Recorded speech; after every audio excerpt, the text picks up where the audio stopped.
What if everything you thought you knew about vampires was wrong? Beneath the legends of blood drinkers and immortals lies something far darker, ancient myths that describe them not as cursed humans, but as demons in disguise.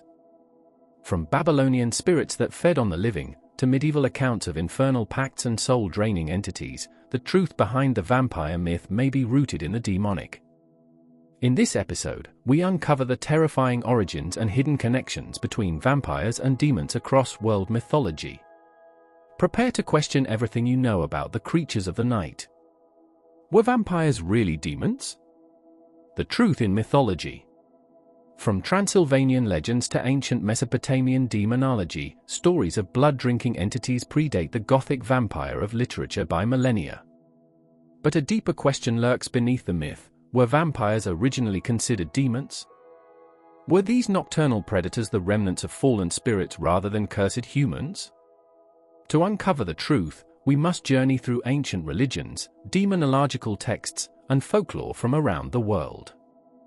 1. The demon shadow, the earliest blood drinkers. Long before Count Dracula's name spread terror across Europe, ancient civilizations described supernatural beings who fed upon blood and flesh, beings that blurred the line between spirit and demon. In Mesopotamia, one of the earliest centers of human civilization, myth spoke of Lamashtu and Lilitu, female demons who preyed upon infants and men in the night. Lamashtu was a monstrous daughter of the sky god Anu, with the head of a lioness, a serpent's body, and talons for feet. She drank the blood of men and devoured their children, a description that later inspired the Hebrew Lilith, often called Adam's first wife who defied God and fed on newborns. Lilith, according to the alphabet of Ben Sira and later mystical texts, was cursed to roam the earth at night, killing infants and seducing men in their sleep to steal their vitality. This image, a beautiful yet deadly nocturnal being feeding on life essence, would later evolve into the archetype of the vampire. To the ancients, these were not cursed humans, but demons, entities of pure malevolence that crossed into the mortal realm to corrupt and consume. Their thirst for blood was symbolic of their rebellion against divine order, a hunger for life that did not belong to them. 2. The Greek Vrykolakas and the line between demon and undead. The Greek world introduced one of the most direct connections between vampirism and demonic possession. In Greek folklore, the Vrykolakas was a reanimated corpse that terrorized villages at night, preying on the living. However, unlike later vampire tales, the Greeks did not believe these creatures arose from a bite, they were created through demonic invasion. If a person lived a sinful life, died unbaptized, or was excommunicated by the church, their body could become inhabited by a demon after death. This demonic spirit would animate the corpse, giving rise to the Vrykolakas.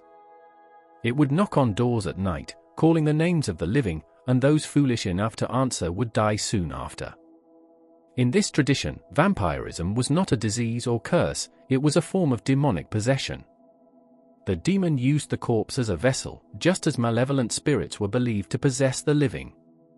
This shows that early Christian and pre-Christian thought did not separate vampires from demons, rather, they saw vampirism as a symptom of demonic corruption. 3. Slavic mythology, demonic spirits of the restless dead. In Eastern Europe, the homeland of Dracula, vampires were born from the superstition surrounding death and the soul. The Slavic Upa or Upa, one of the earliest names for the vampire, was both a revenant, a returned dead, and a spiritual abomination. According to Slavic belief, souls that were not properly laid to rest could become trapped between the worlds of the living and the dead. Evil spirits, often referred to as chortwarvbiz, both terms meaning demon, could possess these wandering souls. Once the body rose from the grave, it would thirst for human blood, the essence of life. Priests and villagers viewed this as demonic interference. They often performed exorcisms, burned corpses, or staked the heart to release the demon within. This explains the religious symbolism behind vampire killing rituals. The use of holy water, crosses, and prayers was not for disease, but for demonic purification. Interestingly, the Slavic Upa was not always purely evil. Some tales depicted the creature as a tragic spirit, cursed by forces beyond its control. Yet the Church viewed all such beings as instruments of Satan, another reminder that to Christian theologians, the vampire was simply another mask of the demonic. For biblical and early Christian views, blood as the essence of the soul. To understand why vampires were so closely tied to demons, we must explore the biblical view of blood. In Scripture, blood is sacred, it represents life itself. Leviticus 17 verse 11 declares, "For the life of the flesh is in the blood, and I have given it to you upon the altar to make atonement for your souls." This means that to drink blood was to steal the soul, an act of ultimate blasphemy. In the ancient world, demons were defined as beings that sought to devour the divine spark in humans.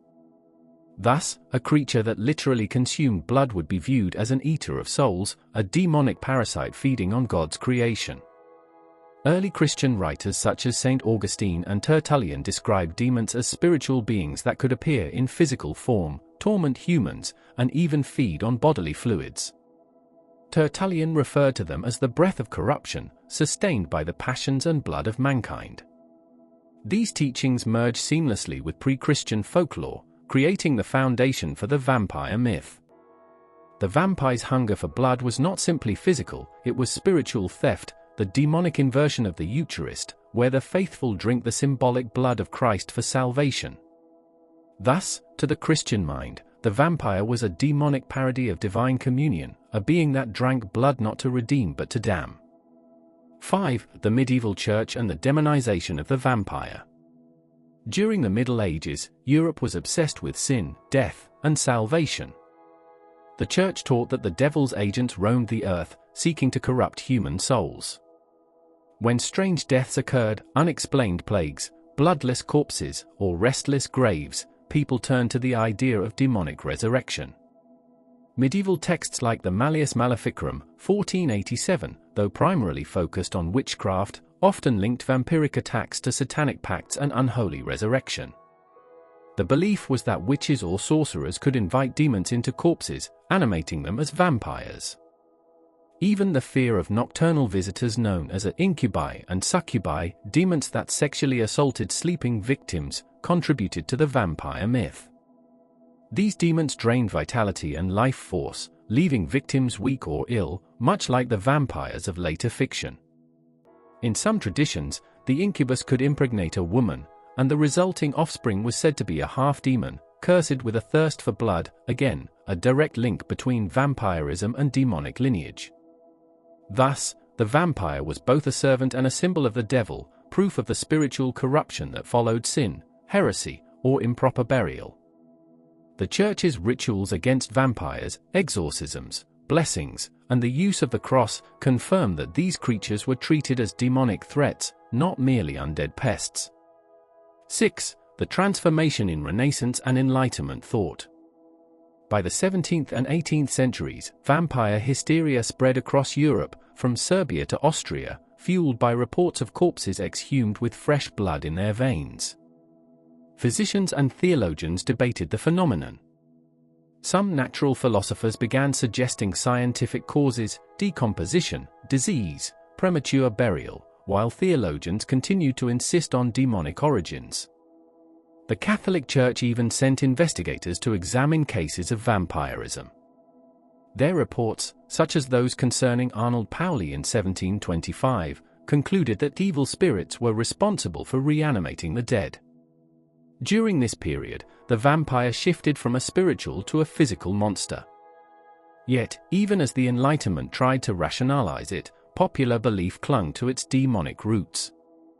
Literature later preserved that duality, portraying vampires as both cursed humans and infernal beings. 7. From demon to romantic monster, the modern vampire's hidden origins. When John Polidori's The Vampire, 1819, and later Bram Stoker's Dracula, 1897, entered the literary scene, the vampire was reimagined as an aristocratic predator, seductive, intelligent, and tragic. Yet beneath this romantic transformation lay its ancient demonic nature. Stoker's Dracula, for instance, is explicitly linked to satanic imagery. He cannot enter holy ground or face the cross. He fears the Eucharist, a symbol of divine purity. He can transform into bats and wolves, creatures associated with infernal power. Dracula's origin as a warrior who defied God and became cursed echoes the fall of Lucifer. His immortality is not a gift, but a punishment. Every act of feeding is an act of rebellion against divine order, the continuation of his demonic defiance. Even modern depictions in film and television, from Interview with the Vampire to Castlevania, retain this dual symbolism: vampires as tragic figures struggling between human emotion and demonic hunger. The core essence remains: the vampire as a being torn between light and darkness, between mortal soul and infernal corruption. 8. Global parallels: vampiric demons across the world. The vampire's demonic essence is not unique to Europe. Around the world, ancient myths reveal strikingly similar beings, always tied to spiritual corruption and bloodlust. The aswang of the Philippines is a shape-shifting demon that feeds on blood and organs, often taking the form of a beautiful woman by day. The Pontianak of Malay folklore is the vengeful spirit of a woman who died in childbirth, feeding on men's blood, a demonic revenant driven by wrath. The Jiangshi of Chinese legend is a hopping corpse animated by a dark spirit or curse. Taoist priests treated them with talismans and rituals similar to exorcisms. The African Adze, from Yu folklore, is a vampiric spirit that can possess humans, transforming them into witches who drain life energy. In every culture, these beings were not merely undead, they were spiritual parasites, demons cloaked in mortal flesh. The vampire's thirst for blood symbolizes a deeper truth, the desire of darkness to consume the divine life within humanity. 9. Symbolism and theology: why the vampire was always a demon. So why have vampires, across time and culture, been consistently viewed as demonic?